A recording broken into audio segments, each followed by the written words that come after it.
Hello everyone, তোমরা সবাই কেমন আছো? আশা করি সবাই ভালোই আছো। তো আজকে একটা চলে আসলাম নতুন ভিডিও নিয়ে।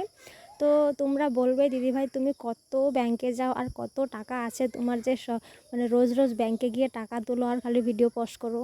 দেখো, আমার হয়তো এত টাকা নেই, কিন্তু ব্যাংকে আমি যেতেই পারি, সেটারও কারণ থাকতে পারে। তো আমি ব্যাংকে যাচ্ছি। আমার হচ্ছে এখন বর্তমান বাড়ি, বরের বাড়ি হচ্ছে ওয়েস্ট বেঙ্গল আর বাপের বাড়ি আসাম। তো এখানের আর ওইখানের অ্যাকাউন্ট মানে হয় না আর কি। ওই জন্যই আমার এখানের আসামের অ্যাকাউন্টটা বন্ধ করতে হবে, তাই এত মানে তোড়জোড় আর কি। বারে বারে যাওয়া হচ্ছে অ্যাকাউন্ট বন্ধ করার জন্য। তো আমি 3-4 বার গেছি, কিন্তু অ্যাকাউন্টটা বন্ধ হয়নি, কিছু অসুবিধা হয়েছিল, সার্ভার ডাউন বা মানে বাকি সব আর কি।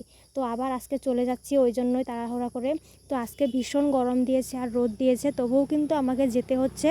তো যেহেতু এগুলো কাজে কিন্তু রোদ আর গরম নেই, যেতেই হবে আমাদেরকে, তাই গেলাম। তো আজকে মনে হয় ফাইনালি আমার কাজটা সফলতা হবেই আর কি, সফলতা আসবে। তো ফাইনালি আমি চলেও আসলাম এখানে ব্যাংকে বসে, এখন রেস্ট করছি একটু গরমে। তো এখন যাচ্ছি বাড়িতে। যাওয়ার সময়